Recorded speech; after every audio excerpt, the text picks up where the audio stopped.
because there were 13 candidates that met my standard for what was necessary for a legislative council member at the first round.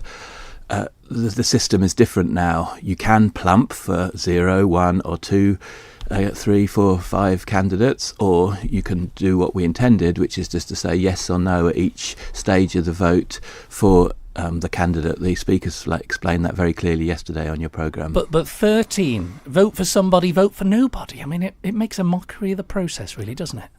The Standing Orders Committee of the House of Keys considered this last spring, and the primary objective, as I heard it, was that they wanted the election to be completed in one day. But at the expense of ability candidates, of making a mockery of a system. You shouldn't vote for any more candidates than there are seats. Well, that's how it is in a general election, but a voting system has to suit the question and the election that's in the question, and there's really no need to have the same voting system across the piece in different situations. So, as I say, an important point in March for many people was that Legislative Council looked silly when it went on for 15 weeks, the election. So this time it actually took fewer minutes than it took weeks in the past on some occasions. This previous system had flaws, but this system has got flaws too, hasn't it? I mean, I'm not saying it's not an improvement. And incidentally, you were far from the only one. I think June Watterson voted for 11, Alex Allenson for 9, Geoffrey Boot, Alfred Cannon 8,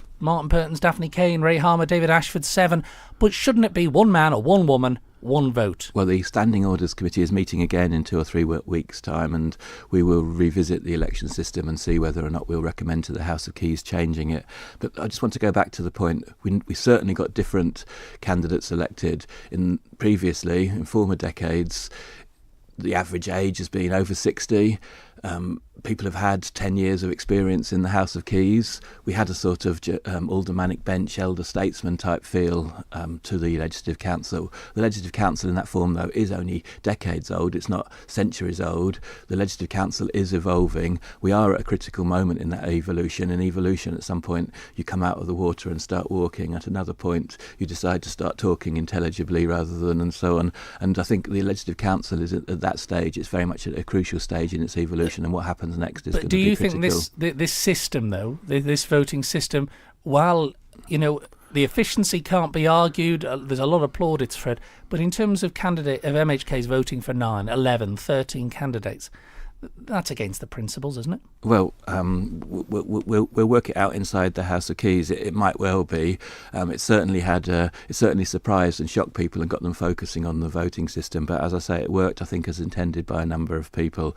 The basic point to understand my 13 votes is I had quite a low threshold for the person who needed to be an MLC. I described how they used to be, and I've been campaigning for 4 or 5 years to end 4 decades of trying to make the Legislative Council directly elected, except if it's in a unicameral system as a legislative committee, because ultimately I don't think that can ever work. There have been many clever politicians over the last 4 decades who've tried to make that work and they've failed. So what I'm now saying is if we can't have a directly elected second chamber, what we've got to have is a fundamentally reduced power second chamber, and consequently it's great to have a diverse set of MLCs, and I'm fascinated to see what each of them does next.